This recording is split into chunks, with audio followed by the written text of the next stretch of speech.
Hey, sports fans, welcome in. It's the Down and Dirty with Scott Mitchell. So glad you could join us. It's Friday. That means it's fun. It's fantastic. It's football Friday. Football is our life, but all the other sports are as well. And there's some crazy things going on in the world of sports that we like to pay attention to from time to time. Of course, we give you the hot headlines of the day, and nothing's hotter right now, I think, than Cooper Flagg, who is of course the first pick in the NBA draft this year, and he really hasn't disappointed. But he has some competition. Cooper Flagg last night had the most points by a teenager. That's a funny thing to say. With the Dallas Mavericks, he had 49 points. Now that's awesome. That's wonderful. But he lost. He lost to his former rival, Con Kneipel. And I see some of these rookies, right? You have VJ Slocum and Edgecombe. Sorry, Slocum is totally, yeah, that's his name from the past. But it's my mixed metaphor of names. VJ Edgecombe, who I think is going to be a phenomenal NBA player, and of course Ace Bailey, who plays for the Utah Jazz. They're like, how did Rutgers not win a whole lot more than they did? And you could kind of argue that with Cooper Flagg and Khan, because they were teammates at Duke. But anyways, both of them are having phenomenal years this year. They're in a battle for who is the rookie of the year. Now, a long time ago, if you remember, Utah Jazz fans, Donovan Mitchell was in a heated race against Ben Simmons, who actually kind of sat out his rookie year. Kind of, it was kind of his second year, but kind of not. Anyways, Ben Simmons, think of that. Ben Simmons ended up being rookie of the year over Donovan Mitchell. So how much does it really matter? But this showdown between Kneipel and Cooper Flagg did not disappoint, and of course the Hornets came away with the victory. He's also, by the way, Cooper Flagg. He's done this feat another time against the Utah Jazz. Ugh. Okay, this is an interesting one. Patrick Kane has now scored the most points by a U.S.-born player in NHL history. He passes Mike Modano with 1,373 points to set the new record, which is, hockey to me. I love hockey, by the way. I mean, I think it's just an absolute fascinating sport. There's a great rivalry in hockey between the United States and Canada. And of course, the only all-star game I think that's even worth watching is, and I hope they do it again, is how the NHL does its kind of its country's cup, or I'm not even sure what the title is anymore. But it's one of those things where they pit countries against countries, and it was beautiful last year. And there is this rivalry because hockey was born in Canada. Children come out of the womb with hockey skates, and they, at a very young and tender, impressionable age, they leave their families and they go off and they go to like junior hockey, and it's a fascinating kind of event that happens in Canada. But it kind of feels like, to me, kind of sort of, it's like America has kind of taken over hockey. Now it's great in the Olympics. The hockey between the U.S. women's is like epic, and so that's coming up, by the way. The Winter Olympics is right around the corner here, but this is a fascinating kind of relationship between the United States and Canada in hockey, and of course it was dominated by teams in Canada, and it feels like the United States is taking over on that, and I don't want it to sound like whatever, because here's the thing, I love Canada, okay, I really do. Some of the nicest people I've ever met in my entire life are Canadian. I don't know that I've met any Canadian in the world, or Canada, or wherever I've met them. Mostly I've met them in Canada. That isn't nice. There is one person though. It was a long time ago. Anyways, I'm not going to get into that story. And I was in a grocery store, totally accident. Well, it was more like a drugstore, and I was on my way to go to northern Canada fishing, and ran into a very, very not happy woman. She was, I don't know what it was, but, yeah, maybe lost her job, who knows, but she was really, she challenged the fact that I had the right to stand in the store where I was. It's just very strange, but, the only Canadian that I've ever run into that's not nice, and they have good donuts. Tim Horton donuts, good donuts. Canadians are good, but Americans seem to be taking over hockey, and it's fascinating here in the state of Utah. The Utah Mammoth have just really caught and hold, and of course, Utah's had a long history with hockey, but professional NHL hockey is new, and it's really it's really taken hold, and I believe it's happening a lot in across the country, and hockey to me. I know this is going to be kind of a bold statement, but I'm going to go bold here because that's what we do. I wouldn't be surprised if hockey doesn't at some point take over as the most important and maybe the most popular. I wouldn't say important, but more popular than basketball. And I think there's several reasons. I think the NBA it is trying so hard to create relevance. Its all-star games aren't very good. A lot of the players, it's a very how many minutes do I get in a game? How many points do I score? It becomes a very isolated type of sport, which in a lot of ways isn't conducive, I guess, to team basketball. But you look at some of these teams like the OKC Thunder, who have the best record in the NBA right now, look like a team to beat again. And they're really into kind of group basketball. And the Denver Nuggets kind of with Jokic, who's their superstar, who's a phenomenal passer and seems to get everyone involved. And the role players seem to have a higher responsibility and impact on the overall team success. You always have your dude, right? Your guy, but it seems to be more basketball, which I think is a trend away from kind of how things were, even though, and when I say were, recently, because it's like you look at the teams that historically have won championships have been teams that at least have had three exceptionally good players on their team, and you can pretty much go through every team, and that's kind of the case. And it's kind of funny where it's weird where this whole thing is going. But we'll take it there. It's fine. It's interesting how the sports are different and yet they're the same, right? So there's with basketball, there's and so you have these three options, right? And these three options make it where you're going to get some kind of mismatch. You're gonna be able to get scoring from a lot of different players and looks.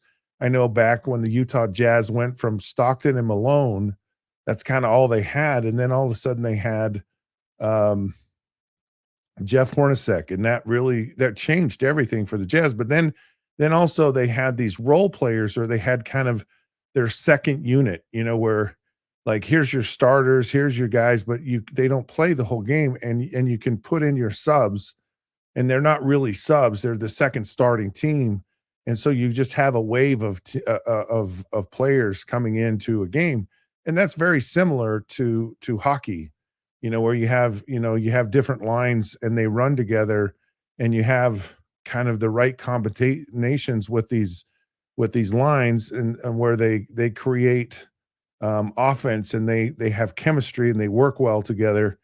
Same thing. It's like a sixth man in the NBA is such an important player, and can be a foundational part of a team that does well and wins championships. And so even though the sports are different, they're the same. And you get an NFL team and you go, okay, we've got these multiple options. And it's usually a really good running back.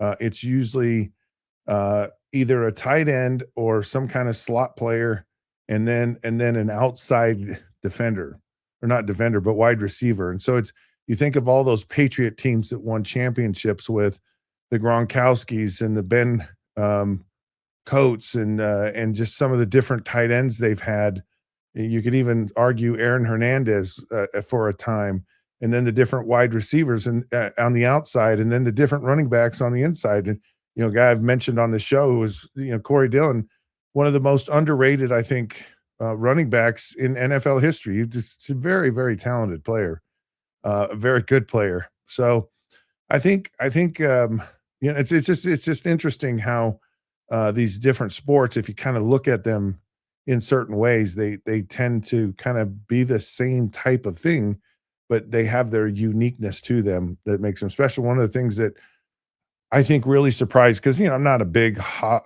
soccer fan. Love hockey, very big. Love basketball, golf.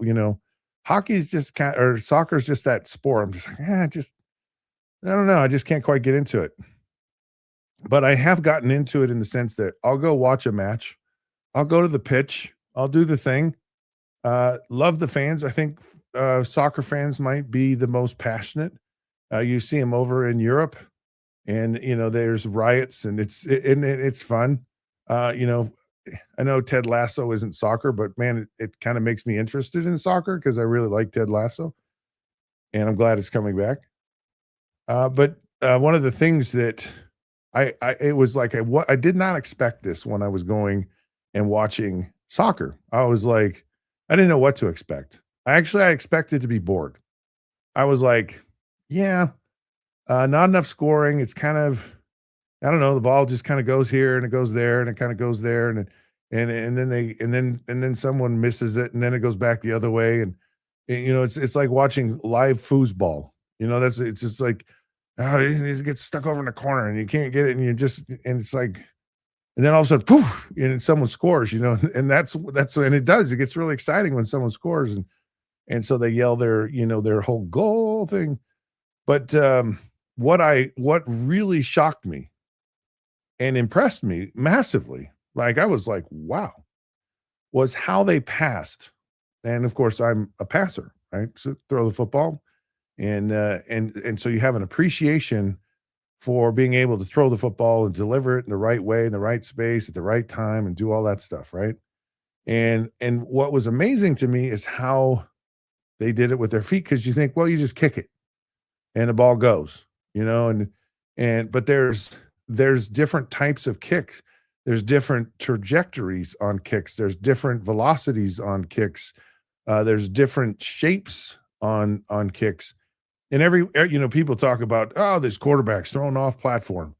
And they act like this is something that's brand new. Like, they've never done that in the past before. And it's like, yeah, we really have just never really called it that or really got that detailed on how it looked. Um, and it was just fascinating to see because with your hands, you have more control, like you and manipulation, and you can your wrist, you can articulate your wrist in certain directions as you throw, and it changes the arc of a football.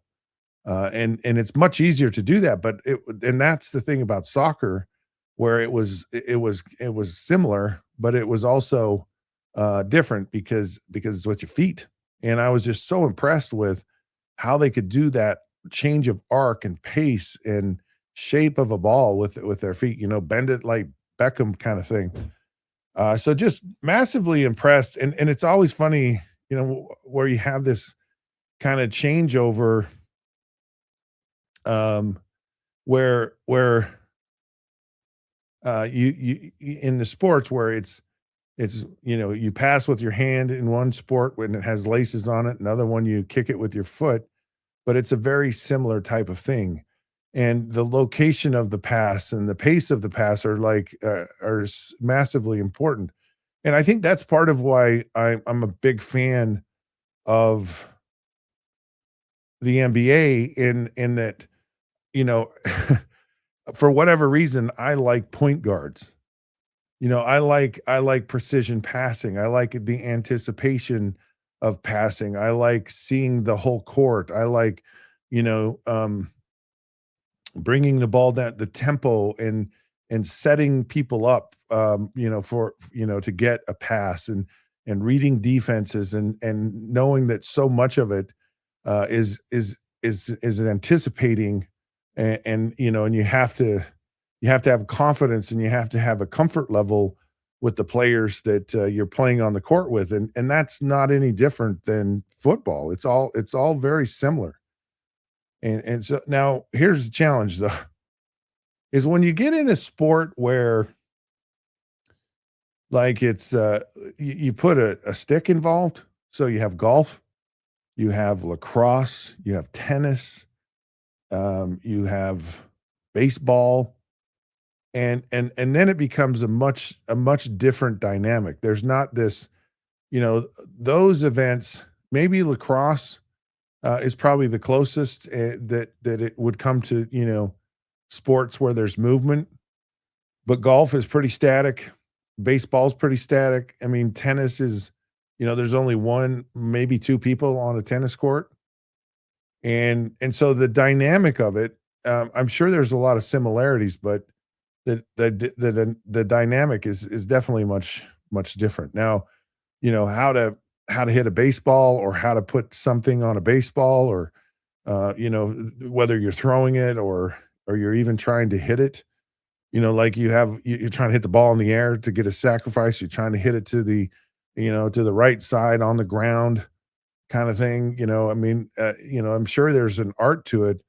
I think one of the most fascinating things to me about baseball, and really all of sports, is I don't know how I got into this conversation today because of hockey, but I did, and it's fascinating in my head, anyways. For me, it's always the vision thing, right?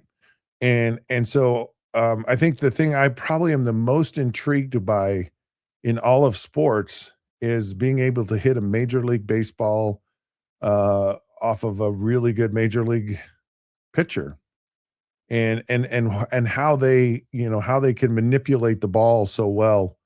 And I'm sure it's very similar to how you play in an NFL game.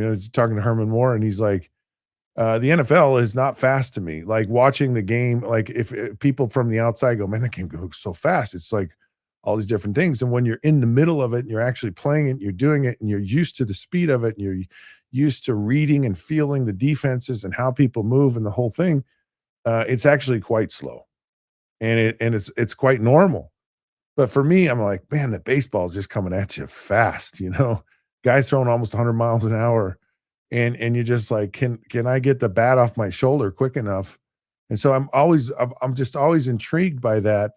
And of course, baseball players there's like a small little like key that they're looking for, the spin, the color of the ball, if it has a different cut, because the laces the seams will spin, they're red, they spin differently, if it's an off-speed pitch as opposed to like a fastball, and just, and being able to see and react to that. Some of the funniest things I think I watch are when some utility player, because they're out of pitchers, is just in the game, and he's like, he tries to throw the ball almost like a slow pitch softball, or very, very slow. And so many guys can't hit it because it's so slow, and they're so used to a different speed. And it's just fascinating to me. So the whole, because it's when he was talking to Ty Detmer earlier this week, and he said, they were asking Brett Favre, like, why'd you do that? And he goes, well, I don't know, just out of the corner of my eye, I just saw a guy, or this or that or whatever. And that's what you get, like little like snapshots. So when you're watching a defense, because you just get like these little indicators, and it's not a lot, and really learning what those indicators are, seeing what they are, and then reacting to them.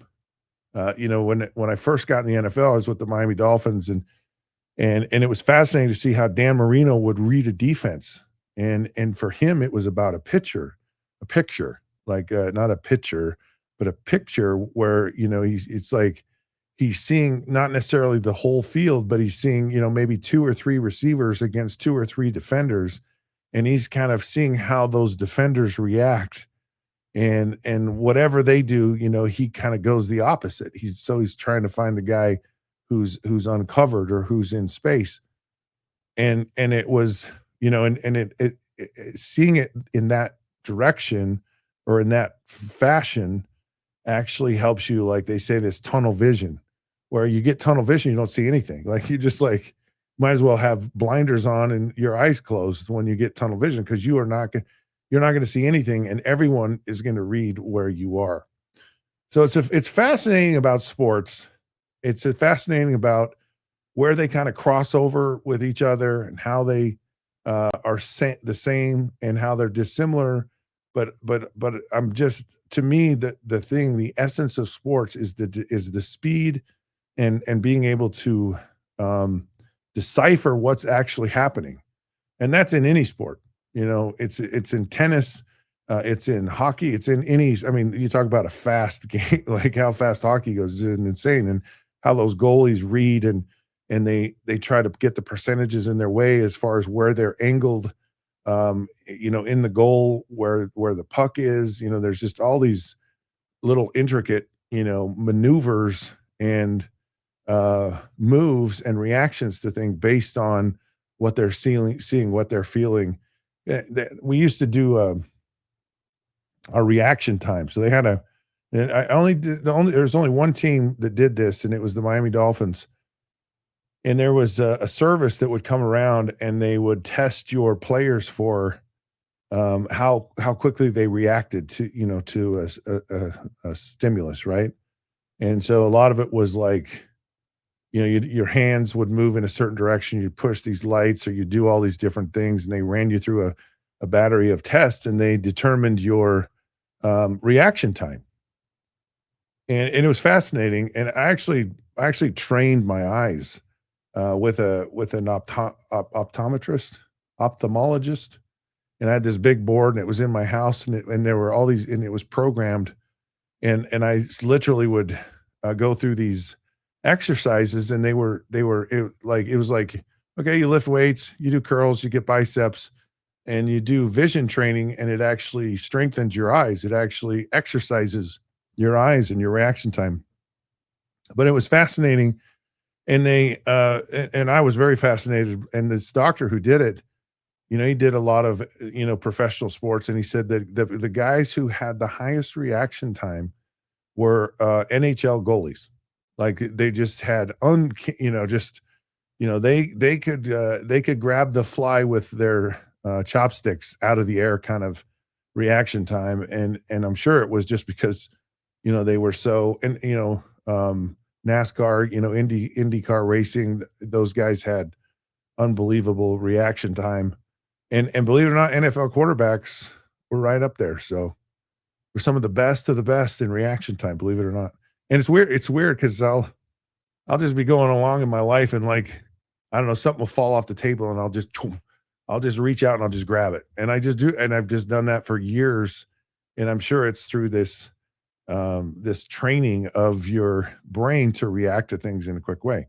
All right. Well, I'll tell you what we're going to do. I'll tell you how quick we're going to react right now. We're going to take a break really quick. It'll be like choo-choo, gone, back in a flash. So some fun NFL news of notes coming up. The Pro Bowl flag football game is right around the corner. And there's also some other events. I'm going to talk about, I don't know, just some news of notes and what's happening in the NFL right around the corner when the Down and Dirty returns.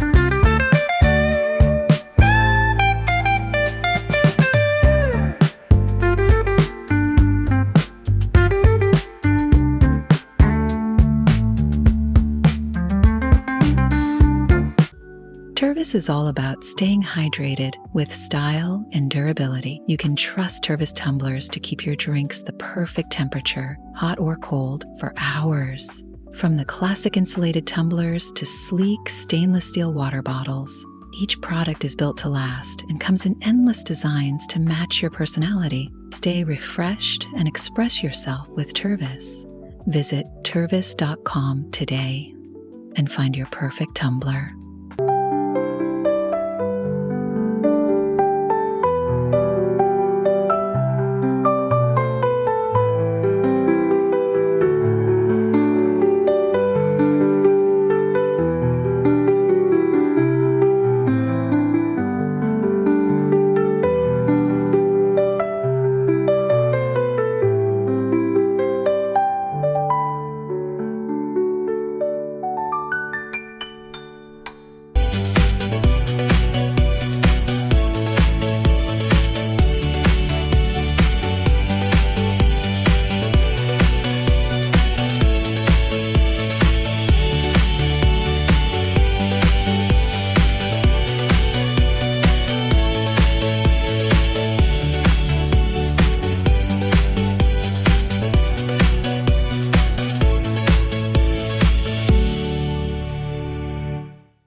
Hello, sports fans. Welcome back. It's the Down and Dirty. Scott Mitchell here. Look, subscribe, like, do all that stuff.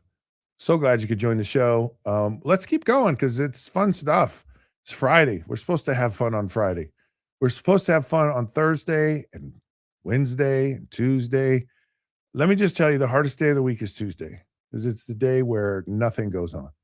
In fact, I think we should have a national holiday and have Tuesdays off. I think we should have the weekend and Tuesdays off. And people say, just take Monday off. So then you have a 3 day. No, because 3 days away is too much time. 3 days, 3 days, you feel like you're unemployed. 3 days, you may never come back. But what you do is you go away, you go, ooh, that was nice. You come back for just a little bit. Okay, Monday. And then it's like, but I got tomorrow off. That's really nice. And then you can kind of work through the week. So I'm gonna politic. Actually, I wish I could run the country because man, I'd have some good things going on. And we'd all like each other. Well, but no one's ever gonna always like each other. But we could sure try. All right, the NFL news of notes is going to happen right now. Of course, this is where we share with you all the insight, the good, gritty, nitty, the down and dirty of the NFL. There's always something happening. It's always dramatic. Well, I wouldn't say always dramatic, but a decent amount of the time it's dramatic. And there's something coming up, and it really gets in my craw. It just really bugs me, and it's the Pro Bowl. And every time one of these all-star games, the Pro Bowl, the whatever, it just drives me crazy because they're so uninspiring, they're so unwatchable. We watch sports because something dramatic is going to happen. We watch sports because we want to see two opponents going at it that are highly skilled, that have a tremendous passion and determination, and it's like, may the best person win. And we can live with that, and we love that. But when it gets like kind of gimmicky, when it gets too nice and too friendly and too uncompetitive, and it's like, let's pat everybody on the back and let's and just like, it's not watchable. It's not what you want to watch. And when you have these best of the best, the supposed all-stars going at it, then you absolutely go, okay, I want to see the best of the best of the best do it and compete against each other. Man, I'm all in for that. But it's so uninspiring. Like it's almost this thing, like these players have gotten this attitude of, I just don't want to compete right now because I'm afraid I might hurt someone's feelings. I'm afraid that, I don't know. I don't, and maybe it's like, maybe I'm not that good. And maybe I don't want to be embarrassed. Then maybe I just can't handle the rejection of things. And so I just rather not try. I don't know what it is, or it's just this whole, man, the season's so long and I'm just, I just need time to recover and I'm over this. So I'm just, I'm going to just put it, I'm in off season mode. I'm in vacation mode. I mean, let's just have a good time mode. And so they kind of stink. Right. And I'm not going to watch it now. This is the first time, because they've always done it like different location, different time from the Super Bowl. And a lot of times it's after the Super Bowl, or it's been in the past. And it was always out in Hawaii, but it really felt like it meant something back in the day. And it's just not that way anymore. It's massively sad, but they're trying to make it watchable. And I just don't know that they're doing that. I'm really afraid of how and the direction, even with these youth sports, because they are pushing the heck out of flag football. They are pushing. I've talked about this on my show because it's going to be an Olympic event, and they're going to have regular NFL players go into the Olympics, and play flag football. Now, personally, if I got to go to the Olympics and play flag football, I'm all over it. I believe it's a different skill set than playing in the NFL. I don't think they're mutually exclusive to one another. I think it's a different game. Flag football is it's a different game. There's just the game. Just you can't do the same things. You don't do the same things you do in an NFL game. And I played in a lot of flag football games. They're fun, but they're certainly not something I go, yeah, that's my Pro Bowl entertainment.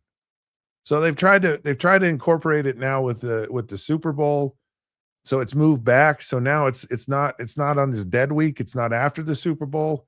It's during the week of the Super Bowl. Now it's early on in the week, so it's like, okay, there's something for us to watch during the Pro Bowl, right? We're gonna see something. And I just can't get excited about watching these players do their thing, right? I can't. It just doesn't. I don't know. I just can't. It doesn't get me excited. And so there are other events happening with the Pro Bowl, and so I'm curious if there's any part of this that is even worth watching. So like this year, um, Steve Young, Jerry Rice are the coaches because it's kind of been the Manning brothers, or just it's like whatever. And it's just so I've never watched one of these games, and I'm not just on principle. I'm not watching it because I think it's hokey, but a lot of it's trying to build up for the Olympics and all that stuff and whatever. And here the NFL is trying to promote its game around the world, and they're promoting flag football. I mean, if you find start flag football in the world, it's already around in the world because it's going to be an Olympic event. But you don't own flag football, NFL. It's not your game. Your game is football, and it's gritty, it's tough, it's physical, it's emotional. And flag football's not that. Hey, I pulled your flag down. You're out. You're down, and you don't even touch people. There's no I mean, there is contact, but there's no contact. So here are the other events, and I'm wondering if I was ever going to watch any of this, would I really want to watch? Now they haven't come out and said what all the skills events that are going to be part of this Pro Bowl extravaganza. But I'm just wondering, is there any of it that's watchable? Okay, so there's the game, and really it's like one of those. I think if you were a fan and you got to go hang out with the players and you had kind of this intimate type of, experience with them, that would be cool. I mean, the only good thing about flag football is you don't have helmets on. So you get to see everyone and you get to see their smiles and their personalities, and there's it's like I think that's a much better part about the NBA is there's this intimacy, like the players, right? And you see the facial expression, you do, all that. You look at so many guys in football helmets and they kind of look dorky. And some of the helmets they have today with the big bubble on it and the supposed, help concussions, which I honestly don't believe really helps. And the reason I don't is because your brain you don't have anything inside your head cushioning your brain. So if your brain moves at all, which it does, it just bangs into the inside of your skull, and that's where concussions happen. So, it's like if you don't want to have that happen, don't run into someone with your head. And it doesn't. So I'm not buying. Anyways, it's a different conversation. Sorry, went down a rabbit hole. So the game in of itself, would I want to watch it? Not really. I like football. I want to watch football. I want to watch real football, and I want to watch it at a high level. And so just for me to tune in and say, hey, this is all the guys, I mean, I could see where a fan might want to do that. I think it would be much better to go to it and experience it because then you're around the players and you kind of get personalities. Guys are letting their personalities down. Okay, so here's the supposed events, the skills challenges that are going to be part of the Pro Bowl and part of watching it. Now I used to participate in a thing called the quarterback challenge. It was actually really fun. I really enjoyed doing that, and it was always in Orlando, Florida. It used to be out in Hawaii, but then it moved to Orlando. So it was just a fun thing to do, and I loved the skills. Like I loved the read and recognition where they moved the golf carts and you had to hit a golf cart. And those were always fun. Didn't really care for throwing the ball as long as, and the reason I didn't is because it's like I'm kind of in the off season and I don't want to just uncork a pass as far as I can. It's just not something that. But most um, of the events were really fun. So now what they have is they picked the best one. So it's the precision passing. So this is one of the events, and I'm like, yeah, okay, that's okay. I could kind of get into that a little bit. Then you have the best catch, and this is the one that I think is like the slam dunk competition, and in the sense that it's like it's a little contrived now. They're trying too hard. So much of it is it's choreographed. It's like, yeah. I mean the way they catch footballs today. If there was, you know, I think the most awkward catch you could possibly have, that would be something like the almost impossible catch, which it seems like they can do these days because they just stick the gloves up and boom, and it's like it's almost kind of too easy. Now, if they caught things with just their bare hands, I might be impressed. But the rest of now here's one dodgeball, and it's they've done this in the past, and this is dodgeball. Like, what in the world does this have to do with the Pro Bowl? And so you kind of get into these hokey things. You get into these things, and that's kind of the whole point of how stupid this all is. That we got to do all these crazy, ingenious, dumb things. Now, if you remember Dodgeball, the movie, right? Vince Vaughn and what was his name? Um, I can't. Ben something. Anyways, it'll come to me in 3 or 4 segments later. And it's when they start throwing wrenches, like have it mean something, these little dodgeballs and everything. I thought they banned dodgeball. Like I thought we're no longer allowed to play dodgeball because it whatever. I love dodgeball. It was the famous. It was like we live for dodgeball, but it was in recess in elementary school. So I'm not sure about that one. Then we have kick tack toe. Um, Again, this is for punters and kickers and long snappers. And I'm just like, oh, like punters and kickers and long snappers. We've had this discussion before. They're not real football players. Sorry, Zach. But they are if they kick a field goal and you win a game. That's fine. Pat McAfee will beg to differ. That's fine too. Then there's the gridiron gauntlet, which is a full field relay race through obstacle course. Now, I'm all for that. And I think you could, if you did what is it's those shows, the Weekend Warrior. There's some show they do on Battle of the Galactic Stars or something. I don't know. They do the obstacle course and you got to get through that gauntlet. That'd be fun. That'd be fun to watch NFL play. That might be the only thing I'd want to watch. Is like a really, really challenging obstacle course where they knock you in the water. You have to jump. That's what I'd like. Now all the players go, no, I can't do that because I might get injured. And it's like whatever. And then the last one is the tug of war. For some reason, tug of war. It's yeah. I don't even know what to say about the tug of war. Anyways, it's a thing. It's one of those things. Okay, moving on. This is going to be out at the Super Bowl location in San Francisco, so they're trying to make it a thing, and I'm just not getting it. Some other news of notes. You have Eagles, the Philadelphia Eagles. This is one of those. This might be the straw that breaks the camel's back with Nick Sirianni, or this might be the answer. So the Eagles have hired Sean Mannion. Who? Sean Mannion was the offensive assistant with the Packers, and he's a quarterback coach, has no play calling experience. Of course, he played for the Rams and the Minnesota Vikings and the Seattle Seahawks. So he's a former quarterback, and he is now going to be the new OC for your Philadelphia Eagles. There's an interesting pattern, and the pattern is which one of these is the constant. And you have a coach, and you say, this coach could never find a quarterback, and I was part of that, by the way.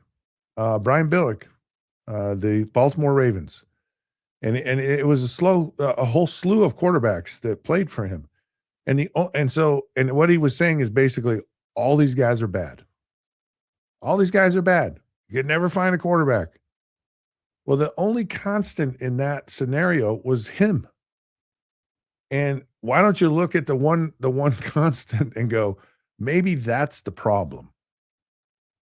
And in my opinion, it was like I just the way he ran his offenses was not my cup of tea at all. And I've been around and with some of the best ever, and they didn't do it like he did it. And I can just say I had a lot of success with those people, and there was a reason why. And there was a reason why, and so this is kind of the thing. There's a pattern emerging here, and the constant's Nick Sirianni. And he's had a lot of different coordinators, and they've kind of had success, and they kind of haven't had success, and he just keeps firing one right after another, left, right, left, right. And the only guy that's been constant in this is him. And there has to come a point where you go, yeah, maybe it's time for us to move in a different direction. And it could be very soon around the corner for the Eagles, or maybe not. Maybe he hits the jack. Maybe he's just like I just haven't found the right guy. I don't know, but my experience says when you just see this consistently over and over again, look at the one constant, and that's your problem. This is crazy. It's reported that $1.76 billion will be spent on this year's Super Bowl in bets. $1.76 billion in bets. Now, the betting opportunities are absolutely insane in the Super Bowl. They're the prop bets. I'm sure, I think in years past, it's been around 400 different types of prop bets that they offer, all from how many times the head coach gets viewed in the first quarter, which one of the most popular names or figures in the Super Bowl will get the camera on them first, who wins the coin toss, is there going to be a streaker in the game? I mean, it's just insane, all of the different ways and types of bets that are available, and the interest, like the people that are betting.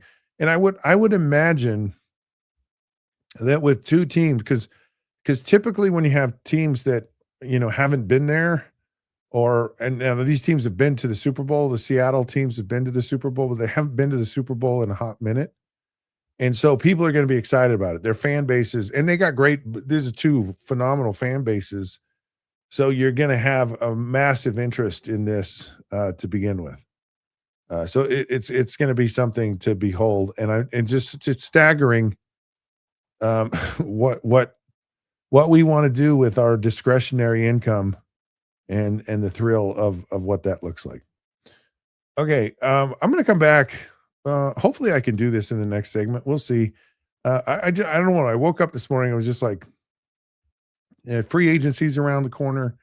Of course, we're going into the off season. Teams have to make decisions about players, who they keep, who they get rid of, and how, the draft and who's the draftable player. So I thought it'd be kind of fun to share my philosophy on how I would actually build an NFL football team.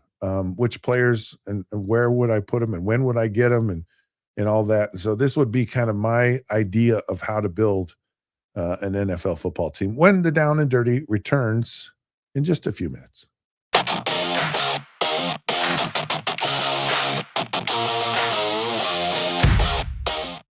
For 75 years, Nalgene Outdoor has been your trusted companion, fueling adventures and helping protect the planet. We're committed to reducing waste, improving access to clean water, and providing simple, safe, and sustainable products for you and your family. No gimmicks, just durable, well-designed bottles built to last. Join us in our mission to amplify life, not complicate it. Because at Nalgene, what goes into our bottles matters as much as the adventures they fuel. Explore more at nalgene.com. That's NALGENE.com. I know you're gonna love this Kodak Dot Plus printer. You guys just connect it to your smartphone and then you're gonna use the Kodak Photo Print app. It's going to print you a 4x6 photo. I am just in awe. I love how these turned out. Also, the printer comes with a free cartridge of 10 photo sheets. I can assure you, you are going to love this printer as much as my family has. You guys have to check it out for yourself. Welcome to Kitbag, the ultimate destination for football fans. Whether you're cheering for Arsenal, Chelsea, Manchester United, or any other top club, we've got your team's colors running through our veins. From official replica kits to custom player prints of your favorite stars like Ronaldo, Messi, and Kane, Kitbag is your one-stop shop for all things football. Powered by Fanatics, we deliver to over 180 countries, ensuring you get the gear you need fast. For true football passion, think Kitbag. Visit kitbag.com today. That's KITBAG.com. Kitbag. Farmhound's approach is a little different than a traditional treat company. We get to work with local farmers who are putting everything they can into regenerative farming. From the soil to the animals to the ecosystem. They care about how animals are raised and how we treat the earth. It's not just product, but it's part of that story. It's connected to just a whole lot more.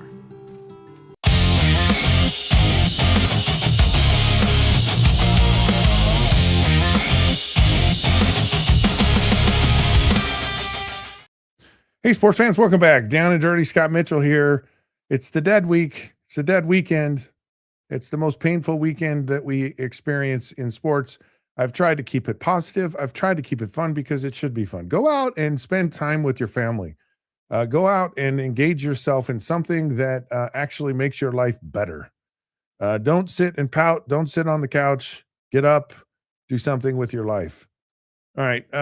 For whatever reason, I woke up this morning. I said, how would I go about building an NFL football team?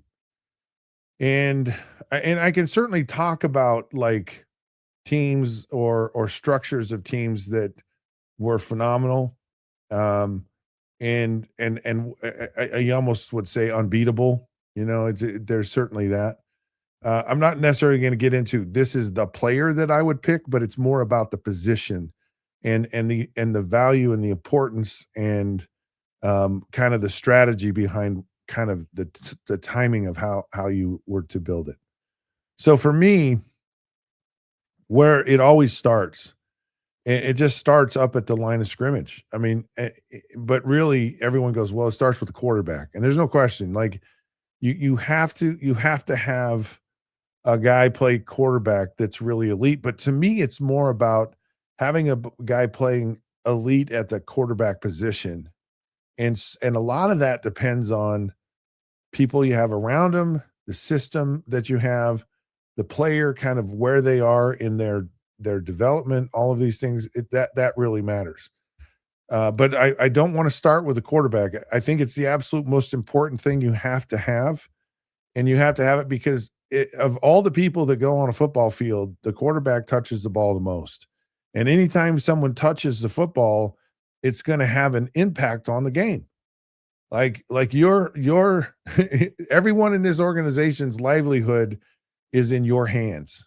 And that sounds a little dramatic, but it's not. It's very true. And so what you do with the football, when you do it, how consistently do you do it, has a massive impact on how well everyone everyone else's success, longevity, all of those things. Because the professional football is what have you done for me lately? And they like to fire people for whatever reason. They're just into firing and getting rid of people. And it doesn't matter if your team's done well or if you've lost. Nothing's safe, nothing's sacred. You're always on edge. And so that quarterback position and taking care of the football, you look at Josh Allen, who's a tremendous talent, and he's certainly a quarterback that I would consider, he would be a guy go, yep, I could win with that guy. But there are times when he's loose with the football and it cost him in the playoff game. But then there's also other times when he's like, woo, boy, he's doing some things that are pretty special. And so balancing all of that out is certainly a thing that you have to figure out and consider. So I'm going to get into quarterback in a minute, but I want to start on the line because I believe that's where you can have the biggest impact. Because I'll just tell you right now, if your quarterback isn't upright, isn't protected, then it's a real challenge. And one of the things, and everyone talks about a left tackle, and so many of these defensive linemen are just so athletic, so quick, so fast. And you don't necessarily have to stop the whole defensive line to start, but if you can kind of have a cornerstone, and that left tackle, just because so many quarterbacks in the NFL are right-handed, that the hardest part of your vision to see is behind you. And if you're a good quarterback, you can feel the whole pocket. But to know this side, my right side of, if I'm or my left side, if I'm a right-handed quarterback, and I just know that's just locked in.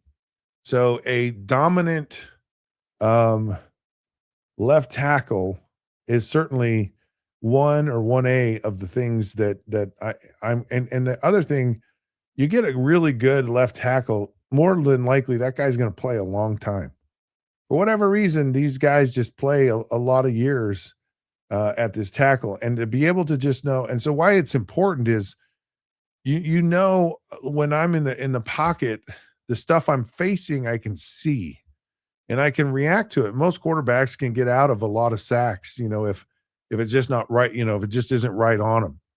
And they can move in the pocket, they can get out of the pocket. And by the way, I'm not getting a dual threat quarterback. I don't want a running quarterback.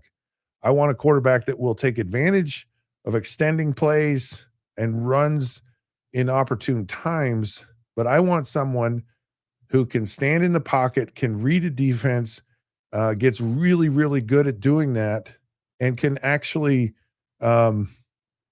make all the throws they need to make.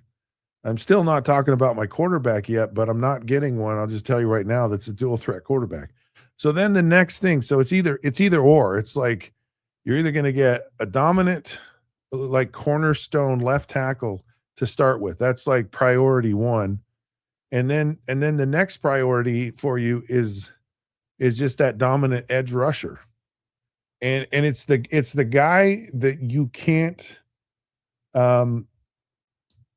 protect with just one guy. It's the guy that you always have to account for. It's that disruptor. It's that guy that can just make plays when you're in your normal defense, when you're not bringing extra defenders, you're not blitzing, you're not showing all these exotic fronts and confusing things. When you're just saying, this guy right here he can make a difference. And it does make a difference for a lot of reasons. And why that edge rusher is so important is, one, you can play defense behind it. So you don't necessarily have to have guys that can, lock down on defenders all afternoon, because they're not going to have all afternoon. Like, this guy is a disruptor. He's going to get in. He's going to get the quarterback moving, or he's going to get the quarterback on the ground, or he's going to get the quarterback to move where now he's only because he's moved, the whole field is not available to him anymore. And so it helps you when you have that edge rusher who can actually do something that causes your other defenders to not have to be as great, or it gives them time to develop. And so it's much easier if you can get pressure on the quarterback to help out even your defense as it's developing itself. So it's really one of those two positions to begin with. Now here's the other challenging part of this, and this is why the second round, the third round, the fifth round, and really in some instances, the you have the uh you have the free agency, sorry, is because you can find a lot of really good players, whether they develop and they grow into being excellent pros, or because you have to have your superstar, you have your cornerstones, you have your difference makers, you have the ones that really are going to make turn you into a champion, and then you have all the other players who are really good, and getting a lot of really good pros on your team is an excellent way to do it. Now, I believe that was the philosophy of the New England Patriots, and where they said the salary cap era, because money kind of plays into developing a team. The salary cap era is one where the Patriots just said we're not going to overspend in free agency. So if we have a Richard Seymour, he's not going to end up with us a long term, and we're going to underpay our quarterback through all of his history, but he's going to go win 6 Super Bowls for us. And what they did is they retooled their team with kind of trash heap guys, not necessarily the most highly sought after free agents. They kind of got these players, I don't want to say after their prime, but maybe they were undervalued or maybe they were a little bit past their prime. It didn't matter because they got really good pros. And what they got was someone took all of the heartache and all of the challenge and all of the work to develop these guys into pros. So the Patriots didn't have to, they didn't have to raise these players or develop them. Someone else did that for them.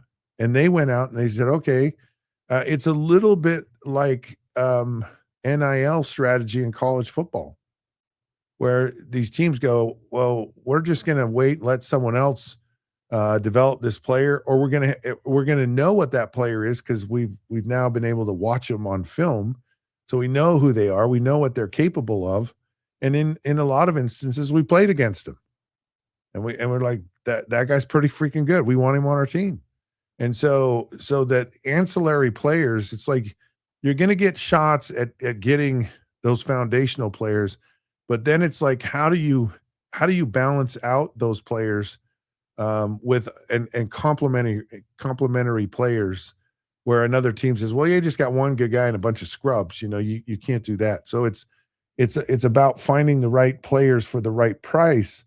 And I think the Patriots did that as well as anyone. I think the Pittsburgh Steelers did it as well as anyone. They kind of bucked the trend of overpaying in free agency, and which is something I wouldn't do. And there's a lot of really quality players at a lot of positions, and you start winning and you create a winning culture, these players are going to come to you. And I believe that's what happened with the Patriots. They did it with just an innumerable number of players. Mike Vrabel is a really good example. Mike Vrabel was not really a player with the Pittsburgh Steelers, and then they saw but he fits in with what we do, and they were really good at identifying those types of players, and that's part of how you build it now. But these cornerstone players, someone who can rush, someone who can block, is huge at the foundation. Now, okay, let me get into the quarterback situation just in the interest of time here. If I would spend as much time as I possibly could to identify the very best young talent out there, because a lot of teams like New England now, they're going to the Super Bowl on rookie contracts. You saw it with Brock Purdy. You saw it, in some regards, Joe Burrow. You saw it with Jaden Daniels before he got hurt. You saw it with, you could argue, well, just a lot of players have recently, and for whatever reason, it's surely the game is different. It's easier for quarterbacks to succeed. The game's kind of a little bit tailored to what they're used to, and so it's a much different type of game maybe than it had been in the past. And I don't know that I like it, but you have to live with it. So finding that young talent at quarterback, and again, that guy that's going to stand in the pocket and make all those throws for you. That's the guy that I want to get. I just do. And then it's another one of those skilled guys, and it's usually like a wide receiver or a defensive back. And what they are is they're a player that can't be guarded, or a player that just is a lockdown defender. And so I really believe, you have edge rusher, you have left tackle, you have a lockdown corner, you have an elite wide receiver, and those are kind of those foundational, and of course the quarterback. And the quarterback is, can you find a guy that's going to be a long-term solution for you, and get him in early? Tom Brady was winning Super Bowls, going to Super Bowls in his second year in the NFL. And that's the guy. And it's a lot harder to do than, you just saying it, but that's kind of the style. And it's not so much the quarterback as it is the people that are developing the quarterback. You look at how it's changed for Trevor Lawrence, with Liam Cohen, who's done a remarkable job in multiple places doing that. And that's why these teams are getting those coaches who really understand the quarterback position. And I'm telling you, dual threat quarterbacks is a farce. The dual part of it is going to get like obliterated. The guy's eventually going to get hurt. And you want to keep your guys on the biggest thing you got to do is keep your guys standing. It killed the Bengals this year. I would say it killed the Ravens this year. It's killed a lot of teams this year, that, not having that guy under center. All right, we're going to take a break. We come back.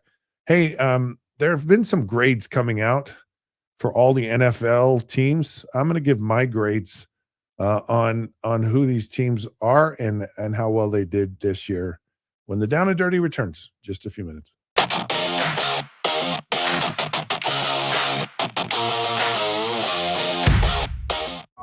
Circulon C1 Series Clad with Scratch Defense Non-Stick. The luxury and confidence of premium clad stainless steel meets Scratch Defense Extreme Non-Stick that won't scratch, ever. With an ultra-thick aluminum core for high-performance heating. Maximize cooking, minimize cleaning. Discover the unmatched durability and elegance of clad stainless steel. Scratch-free, worry-free, forever.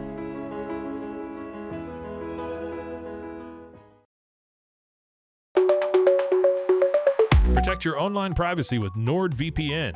Browse securely, access content from anywhere, and keep your data safe with military-grade encryption. Whether at home or on the go, NordVPN ensures your digital freedom. Stay secure. Download NordVPN today at nordvpn.com. That's NORDVPN.com.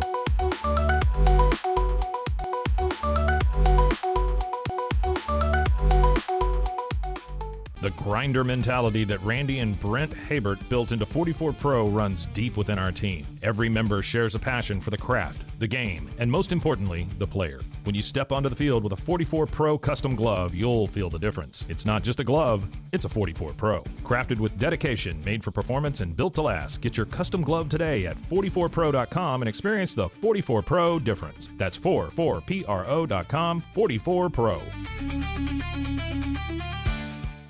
At Mapiful, we believe in celebrating your journey, past, present, and future. Our unique personalized products are designed to boost your confidence, elevate creativity, and honor what matters most. From custom home decor to meaningful gifts, we help you cherish the memories that make you who you are.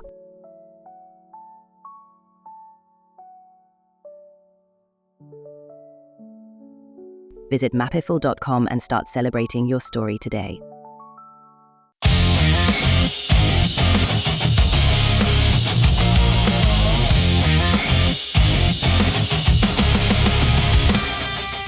Hey, sports fans, welcome back. It's the Down and Dirty. Scott Mitchell here. So glad you could join us. Thank you, and thank you again. Like and subscribe, all that good stuff. All right. There's all these crazy Pro Bowls and skills challenges and all this stuff. And as I've mentioned earlier in the show, I was a part of that, and it was actually really fun. In fact, one year, so they had the quarterback challenge, as I've said in the past, and I believe we have some footage of that when I was actually playing. And So yeah, that's me right there, pointing in the crowd to my 4 fans that are there. And so this is the read and recognition, where you actually throw to moving targets. And in this competition right here, I actually set a record. And I think people ask, is that fun? Did you enjoy that? Was that a and it was a blast. Everyone that was there actually um, just was having a good time, except for Jim Harbaugh. Jim Harbaugh was the guy who took it serious. He was the guy. He was like, okay, now see what you don't realize here is they have all the targets moving, right? So they're all moving. There's Brett Favre being Brett Favre.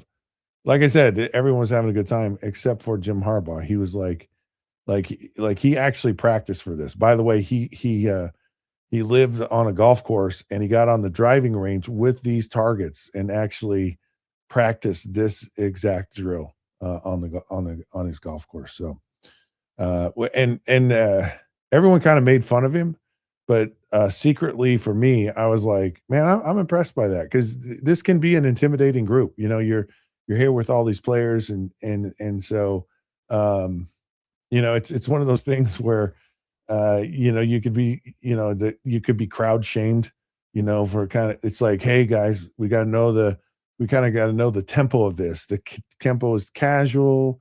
We don't want to make anyone look bad or, any of this stuff. So just kind of do your thing. Not Harbaugh. Harbaugh was like, he was prepared for it. He worked for it. He trained for it. And by the way, he won it. He won the overall thing. You did get money for that, by the way. And I did get paid to do that. So, or not that exactly, but I won. And that was Brett Favre was like, man, you just won some money right there. He called it cabbage, whatever. So who knows? All right. We're going to go through and we saw this article about, I think it was on Bleacher Report, and they were talking about grading every team this year. So I thought, okay, well, and I kind of looked through their grades like, nah, I'm not sure I buy that one or this one or that one. So I went through and I did my own grading of every team in the NFL this year and kind of how they did. So it's now you can get into like, this whole philosophy of, they made a significant improvement. Like they far exceeded maybe the expectation. Or you could get into just kind of, who won and who lost and who, kind of thing. And that's more of where I am. Because that's how you're great. That just so that's how you're graded. You either did it or you didn't, and that's the mindset in the NFL. So you don't get a pass for style points or shucks, you guys didn't even come close to make the playoffs, but you're 50% better than you were a year ago, and that does no one cares about that. All we want is our team to win.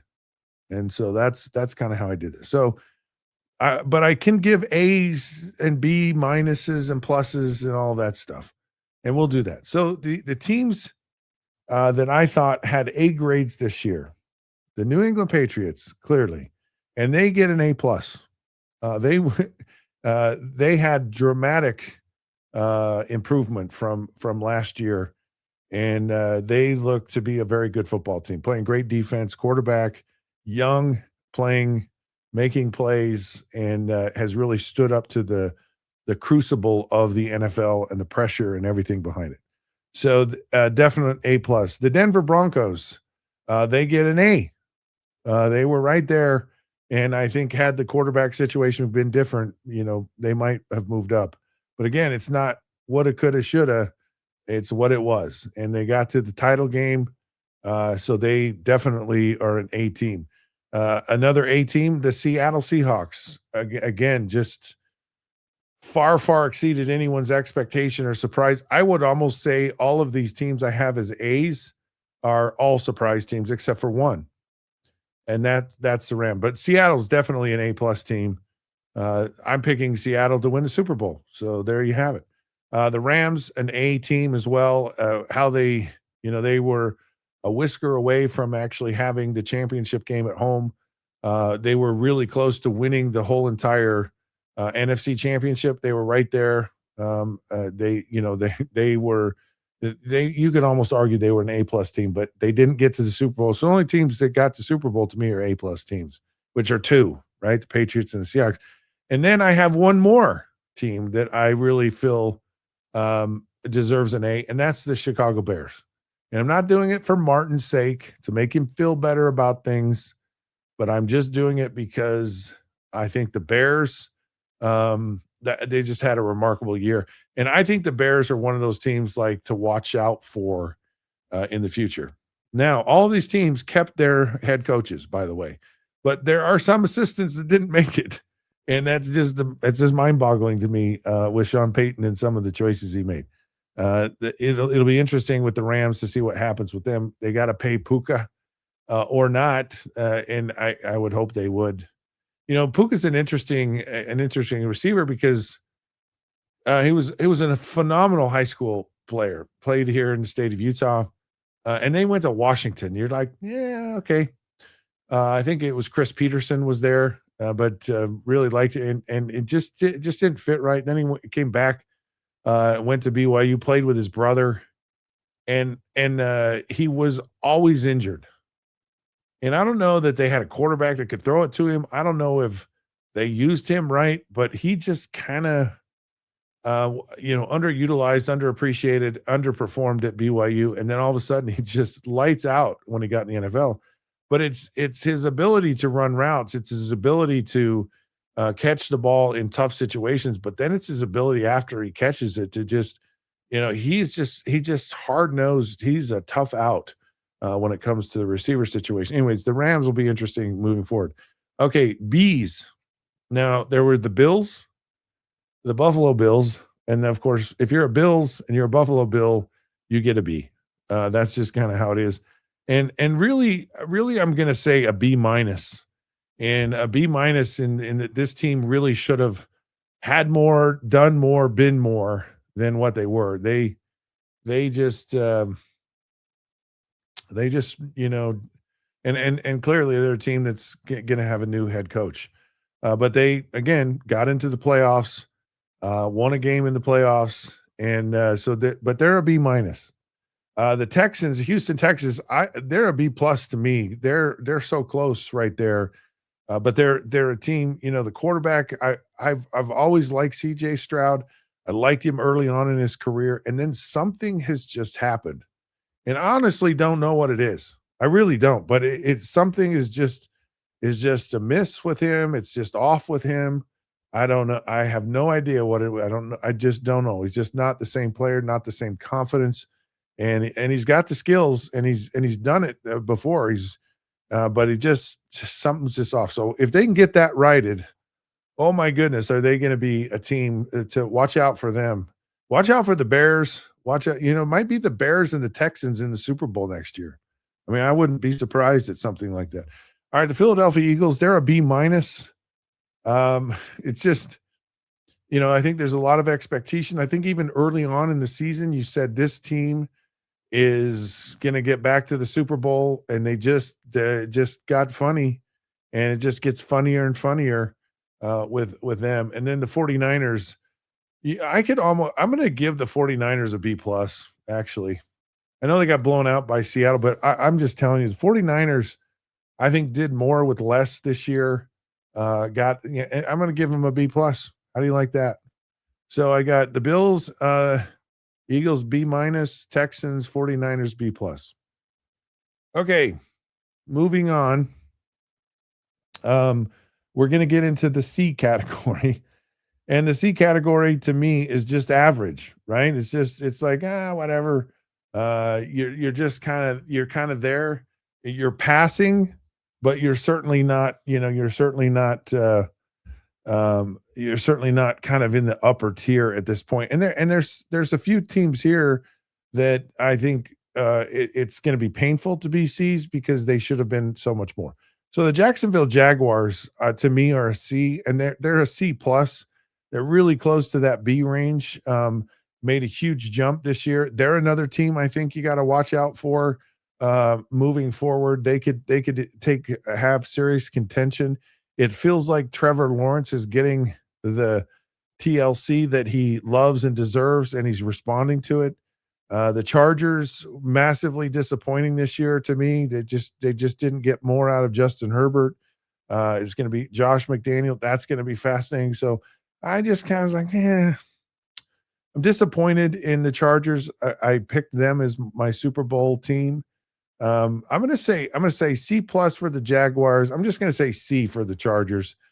The Green Bay Packers. Micah Parsons, I think that actually hurt them to some degree. I think he would have had an impact on that team more than they had. Of course, they lost to the Bears. The Pack it's teetering right now. They're probably a C. They might be closer to C minus. The Panthers are, oh man, this is hard. The Panthers probably should be a D. And yet they made the playoffs, and it was really, they were playing better as the season went on. It was a horrible decision or division. They had a losing record. Statistically, they were one of the worst offensive teams in the modern era to actually make the playoffs. So it wasn't like they were just really blowing it out of the water. And there's going to be some challenging decisions because the Texans and the Panthers have to make a choice at their quarterback situation. And I wonder if that's part of what's been bugging CJ Stroud is he knows it's like, man, I'm right on the cusp of having this just insane money, generational money, a lot of guaranteed money, a lot of money, period. And I just wonder if that might be the thing that's impacted him. Bryce Young has actually gotten better. I never thought Bryce Young would get a second contract. And those are those gray areas to a type of decisions, are these guys going to turn into less or more? And it's tough, I think, at this time to really determine if they are or they aren't. But the Panthers are kind of a C minus to me. The Steelers, I would say, I would give them maybe a C to C plus. So they're my other team in the C range. The Steelers are, they're, oh, it's so hard. I'm fascinated to see what happens with Mike McCarthy, and if Aaron Rodgers comes back, who knows? Who knows what will happen there? And it's just so hard. It's so hard. It's hard when you are just good enough to not be bad, which is what the Steelers have been for a long time. And what makes it hard is it's really hard to get that really good quarterback. Unless you just get lucky in a later round with a guy, man, it's just hard. It's just so hard. All right, the D's. Now, so basically, all of the teams A, B, C made the playoffs. So there wasn't a team that didn't make the playoffs that got a grade above C. So C is passing, right? It's at least you passed. Barely, you got there. So then you have your D's and your F's. Now, as I was going through this, I'm wondering, whatever happened to E? Like in the grading system, whatever happened to E? Because I guess, is it excellent? Is it I don't know. I can't think of a word that's like for E, because F is like failure. D is like dumb. C is like I don't know. Don't make me think of these things off the top of my head. All right, so D's.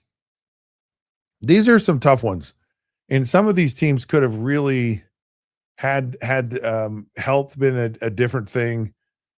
Certain breaks gone a different way. These teams, it wasn't necessarily that just on their own merit by themselves with all their good players there, they were bad. Those are those typically are F teams.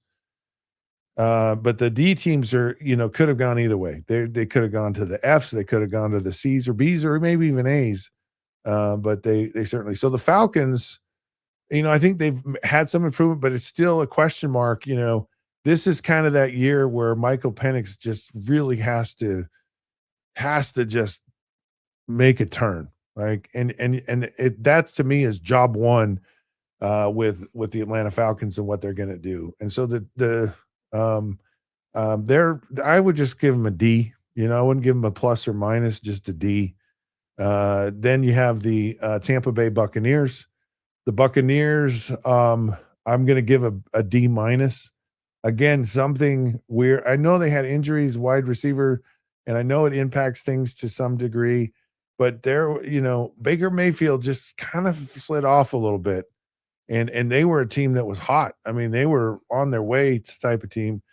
I'm going to give the Buccaneers a D minus. They should have been a lot more. The Detroit Lions, same thing. I mean, it's almost an identical type of thing. There was a lot of expectation for this team, and I think internally, how much the coordinator changes impact the team, not really sure. There's something is amiss. Something's different there. Should have been a lot better. I'm going to give the Lions a D minus. Believe it or not, I'm going to give the Minnesota Vikings. They're kind of, and it's not so much JJ McCarthy healthy, not healthy type of thing. It's the up and down play, and it's hard, with a young quarterback who's been injured. If you're in there all the time, you're consistently playing, you're just going to get a better rhythm, a better feel for things, and so they're kind of I'll give the Vikings a D. The Cowboys. With all the stupid things they did, Brian Schottenheimer, I thought did a pretty decent job. The Cowboys were competitive. They were close. I might give the Cowboys a D plus. Kansas City Chiefs. It still felt a little rough for the Chiefs. It still felt like they had a hangover. Of course, Patrick Mahomes gets hurt. I'm going to give Kansas City D minus. Just didn't do it for me this year.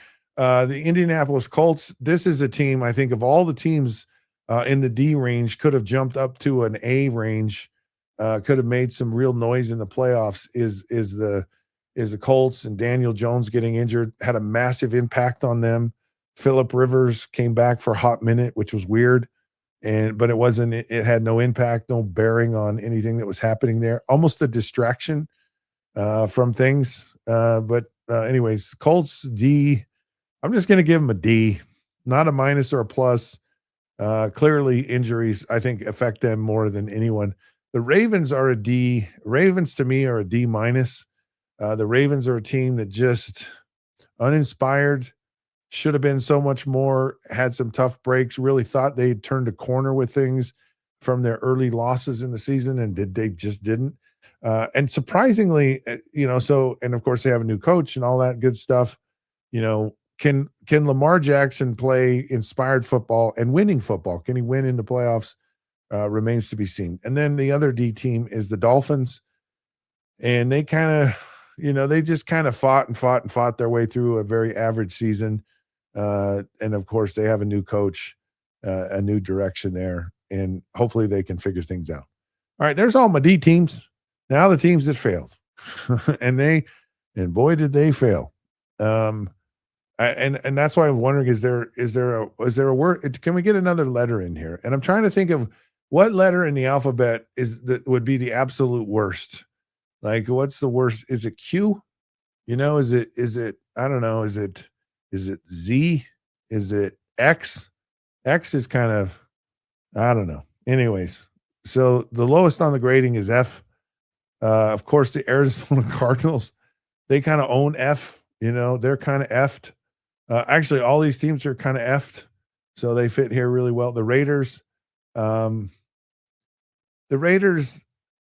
think, could be the coolest team of all the teams in the NFL to cheer for, especially now that they're in Las Vegas, and they're just the Raiders.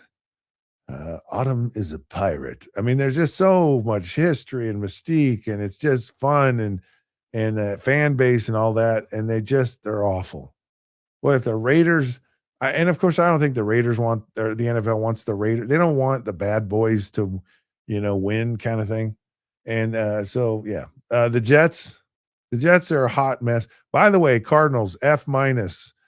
Can you get lower than F? Is it F plus, F minus? Yeah, F minus for the Raiders, F minus for the Jets. The Saints, I'm going to give the Saints an F plus.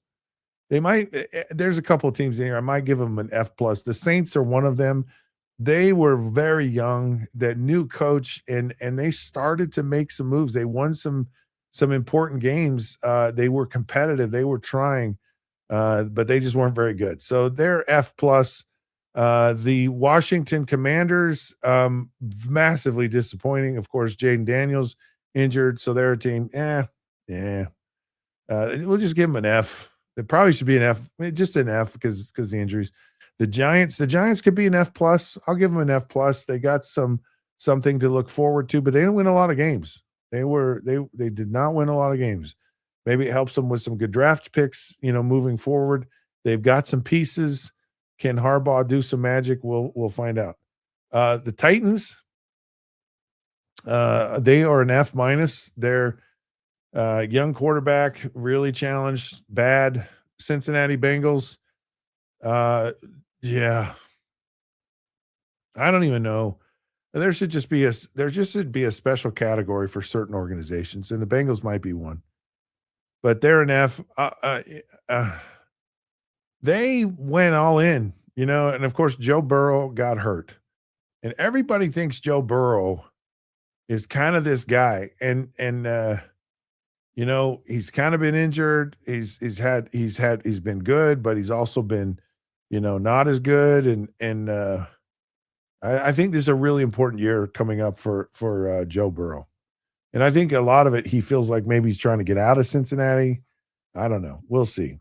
And the Browns, talk about special cat. If there's a special category, it's the Jets, it's the Browns, maybe the Cardinals, but the Browns, wow.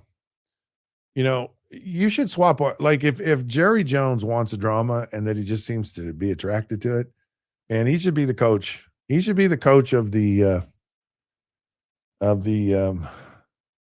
Cleveland Browns, because they're F minus. Bengals, I'm giving an F minus. They should have been so much more. All right, there's my teams. There's my grades. Hope you enjoy it. We'll come back with more around the corner. I think it's story time. We're going to tell a story. I don't know which one yet, but we're going to make one up and tell you a story when the Down and Dirty returns.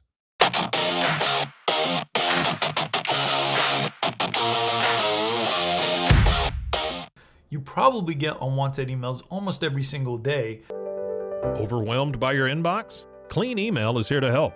Organize, clean, and manage your emails with powerful automation tools.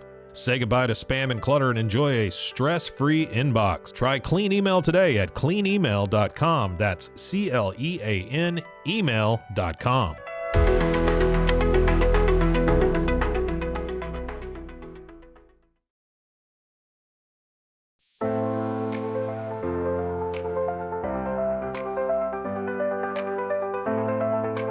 Get paid faster with Bill, the easiest way to send, receive, and manage your payments. No more delays, no more hassle. Whether you're a freelancer or a business, Bill makes payments seamless and secure, simple, fast, and reliable. Sign up today at Bill.com.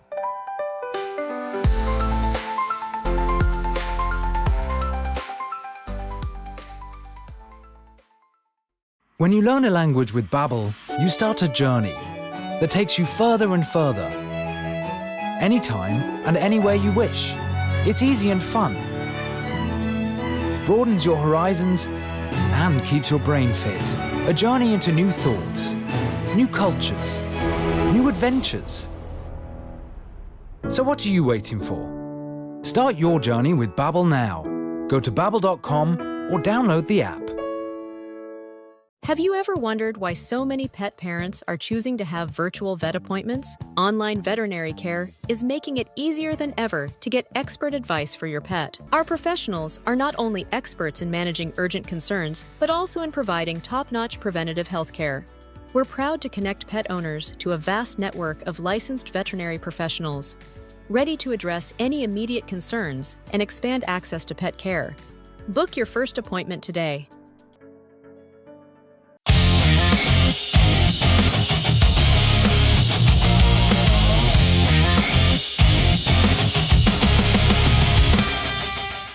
Hey, sports fans, welcome back. It's the Down and Dirty.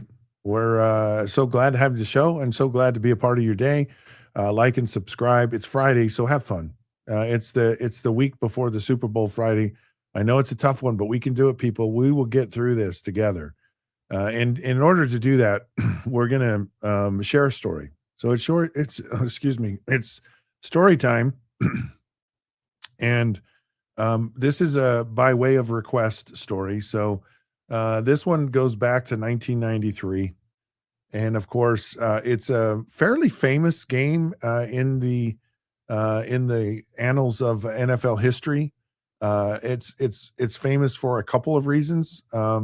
One is I think Keith Byers doing Snow Angels in the end zone, and of course the field goal that gets blocked and then inadvertently touched by Leon Lett and recovered by the Miami Dolphins for another kick, and the Miami Dolphins end up beating the Dallas Cowboys in a rather unusual Thanksgiving game in Dallas. So, of course, I was a part of the Dolphins at that time, and it was quite a compelling year. Dan Marino had his, I think he was at 100 and I don't know, 118 games or something like that. At the time, he had the longest streak of a quarterback in consecutive starts. It's been long, I believe Brett Favre, and there may have been someone else who passed it now, but at the time, it was like Marino was the Iron Man. So he never got hurt, never got injured. And he did get injured that year. And then I got to start playing, and I was playing very well. I was named AFC Offensive Player of the Week. First month, I was the AFC Offensive Player of the Month. We were doing very well as a team. Like we were doing very well. And we had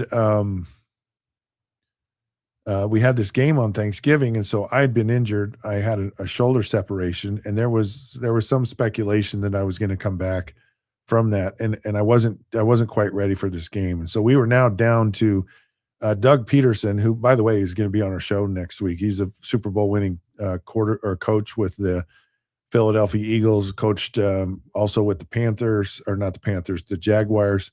Panthers, similar. He was the third quarterback at the time. He wasn't even the quarterback. He was a practice squad quarterback. And so when Marino got hurt, they elevated him for a brief moment. Then he came in and played when I got hurt, and then they brought in Steve DeBerg. And so Steve DeBerg is starting this game in Dallas, and I'll just tell you, and I have a tremendous amount of respect for Steve DeBerg, and a tremendous amount of respect for his professionalism, how he came in and how he prepared, and just the player he was throughout his career. And it was really, to me, I think, he just did a whole lot, and he just didn't get a lot of opportunities. With the 49ers, he went to Denver when Elway came there. So he was the predecessor to Montana, to Elway. Of course, he goes to Kansas City. He does very well in Kansas City. And so now he's 14, 15 years in the NFL, and he gets to Miami. Just a really fun guy, funny guy, but very, very well prepared guy. I mean, he was dialed in as a player, and it was massively impressive to see and to be a part of. So he plays this game, and the Dallas Cowboys are really good. I believe they've won the Super Bowl before, 92. They were a really good team again that year.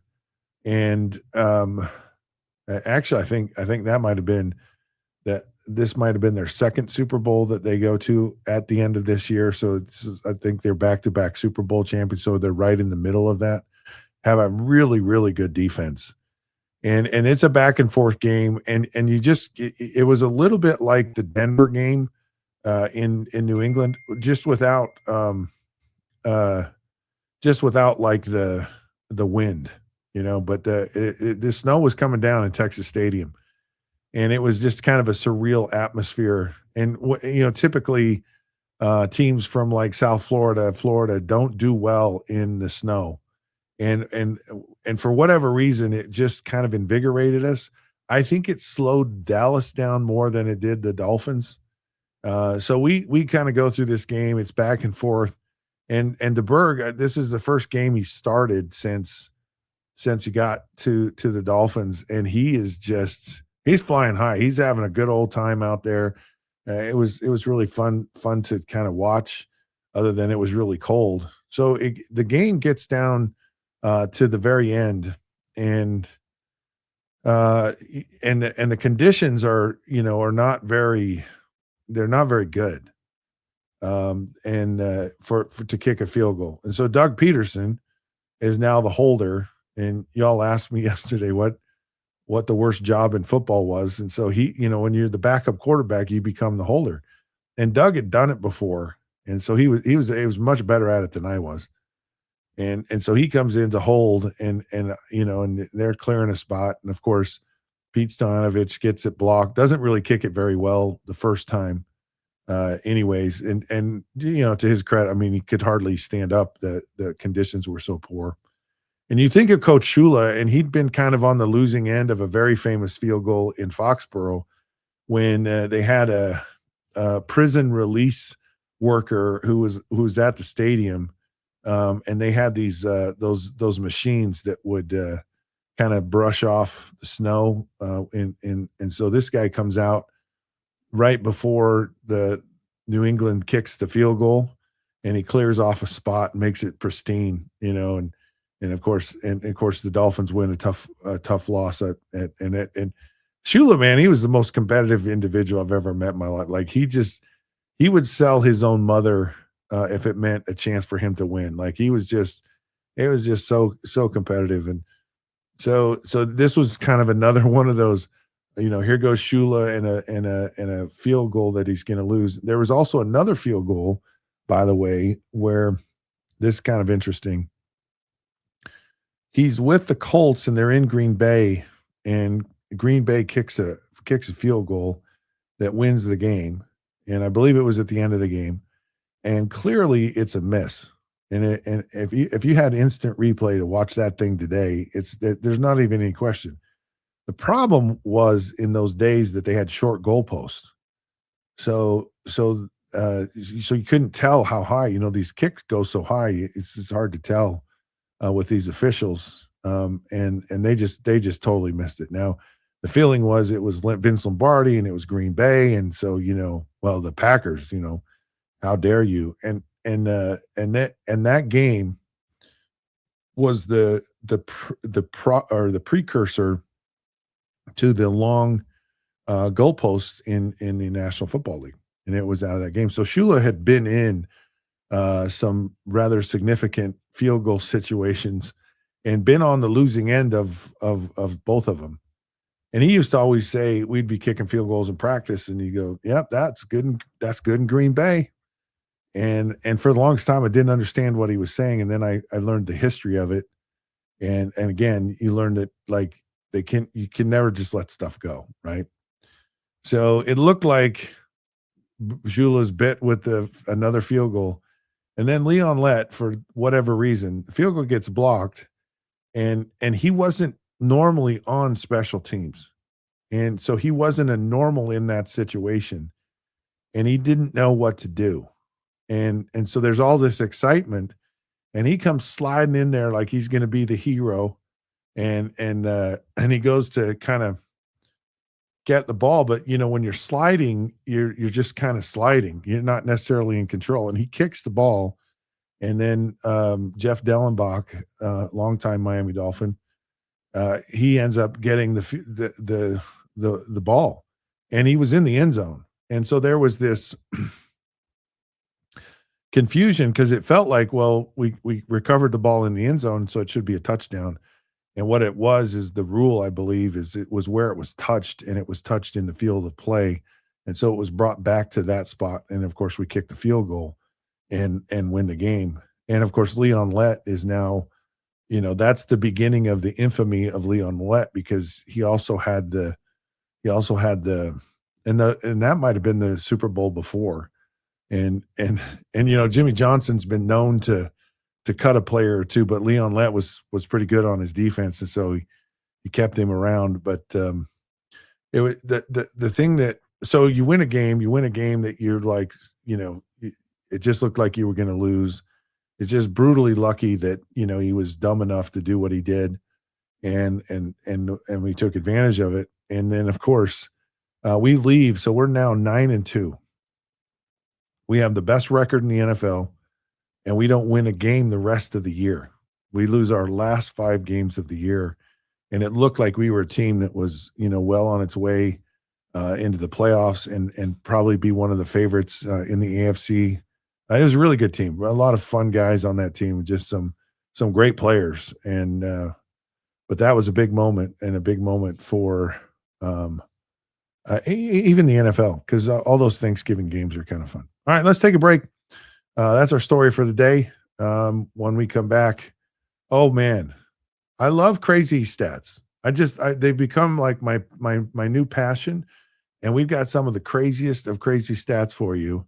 Some of them about this season, some of them kind of all time, but they're speaking of Dan Marino, he's going to actually show up in one of our stats here, so don't want to miss it. Here on the Down and Dirty with Scott Mitchell.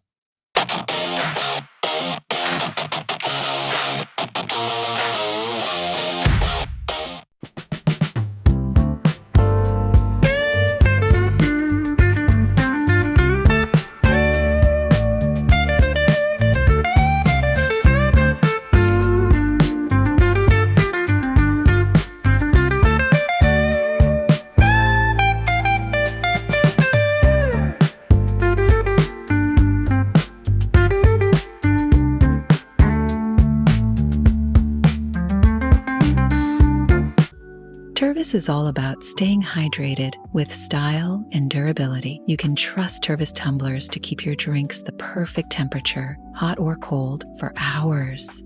From the classic insulated tumblers to sleek stainless steel water bottles, each product is built to last and comes in endless designs to match your personality. Stay refreshed and express yourself with Tervis.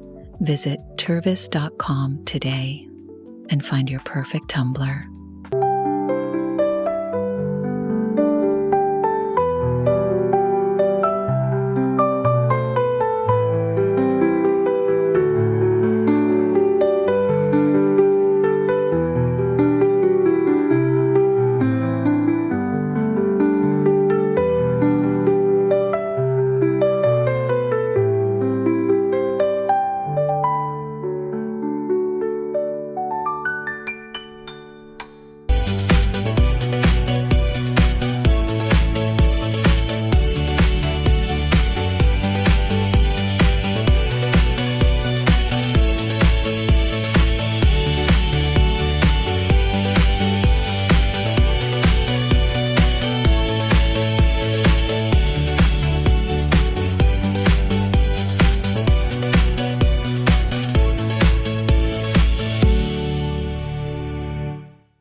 Hey, sports fans, welcome back. It's the Down and Dirty with Scott Mitchell here on, you know where you are. Anyways, we love having you. It's Friday. We're going to wrap up this show with some incredibly crazy stats. I love these crazy, I don't know. I just love them. I have kind of these, there's a couple of like, how do I say it? Like guilty pleasures. And I'm going to share one of my I love those pimple popper things. Like, I don't know why it is, but I just love watching that. I don't know, there's just some satisfaction I get from it. And then crazy stats. So pimples and stats, that's my thing. Those are my guilty pleasures. So here, I'm going to share you some of these crazy stats that maybe you know, maybe you don't know. You've heard of Eli and Peyton Manning, of course. They actually finished their careers. This is a crazy stat. Their playoff quarterback rating was exactly the same, 87.4 through their careers. So they both, hey, if Peyton Manning gets in the Hall of Fame, I think Eli should as well. Here's another crazy stat. So this is how the 2018 Cleveland Browns actually started their season. They were 0-0-1. So they hadn't even won a game, but it was their best start in 14 seasons. So it's like, we can't win no matter what. We can't win for trying, but we can tie. And the tie is the best thing, the best record we've had, the best starting record we've had in 14 years, which I think is funny. Speaking of protection, and I was the beneficiary of this. Dan Marino, he went 19 consecutive games between 1988 and 89, 19 games without being sacked. I can't. I actually experienced this a few times in my career where you would go into a game and I didn't get touched today, because normally you leave a game and you go, oh yeah, like you may have not been sacked, but you got pounded. And I remember a game against the Minnesota Vikings, and they had a great defense, John Randall and Henry Tom. I mean, they hit me every possible chance they could get. So, but in Miami, if you were an offensive lineman and Dan Marino got touched, you're going to get cut. So no matter what, and the Dolphins, they were just great. I mean, they were absolutely great about protecting the quarterback. So it was nice to be a part of that. And then 1962, Houston Oilers recorded 5 interceptions in a single game 5 different times. So think about that. 5 interceptions in a game.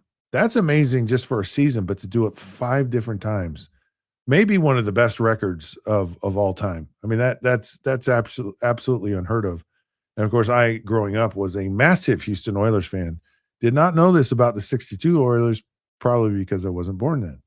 And I think, okay, I have another guilty pleasure. So I've got crazy stats, pimple popping, and I love the history of the NFL. Like I just love to go back and hear some of the crazy stories. I was listening to an interview with Jerry Rice, and I believe there's a new documentary coming out about the 49ers, and they talk about how Paul Brown had a massive vendetta against Bill Walsh. I've kind of alluded to it before, and it was fascinating to hear Jerry Rice say it. He goes, because I just recently learned this, and so it's fun to find those kind of the backstories or the early history or kind of where people came from and how they got to the NFL, and a lot of times it's not just a bed of roses. It's in a rather unusual way. Okay.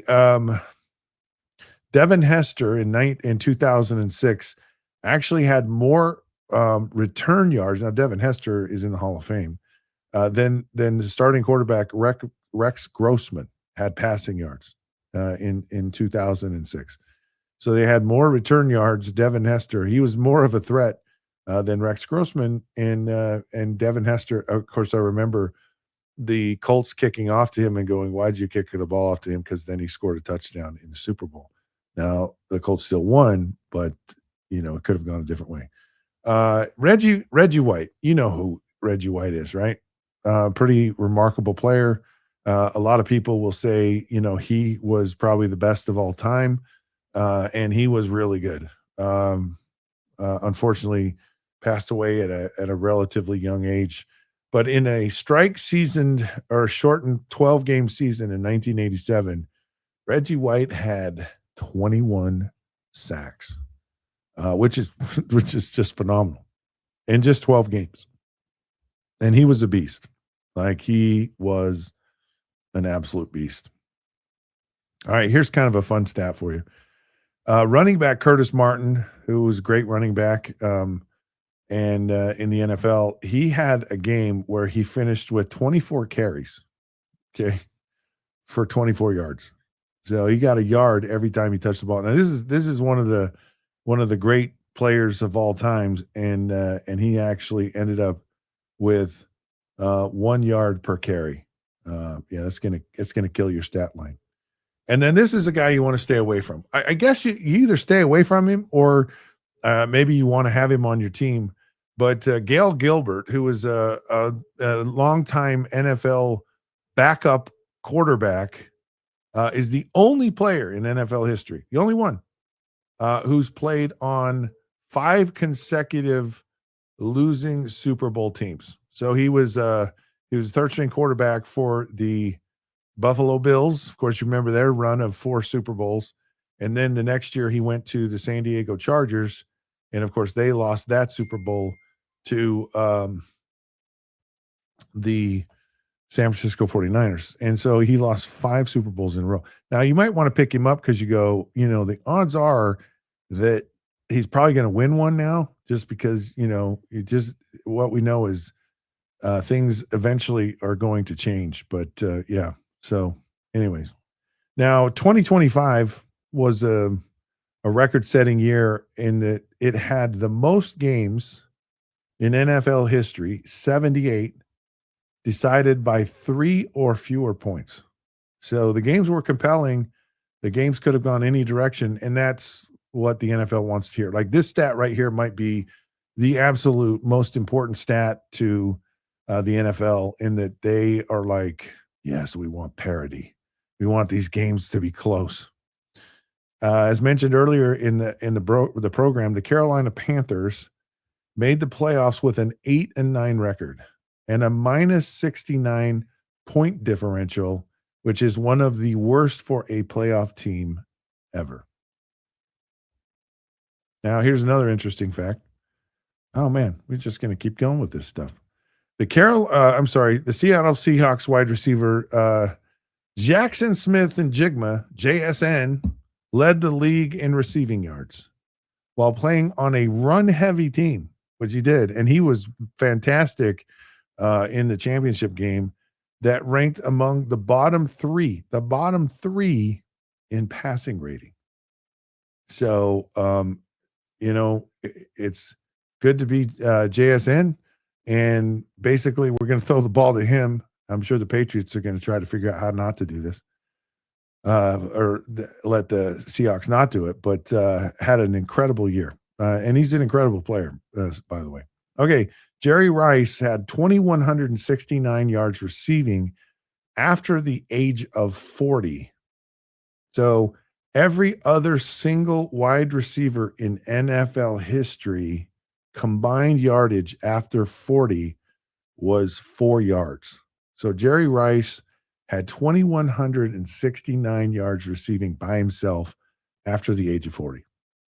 Jerry Rice is one of those, maybe I'll do this one time. Jerry Rice is one of those players you go, okay, if I have like a player I want on my team, like Jerry Rice is one of them. He just is. Now, we're going to leave you with this, folks.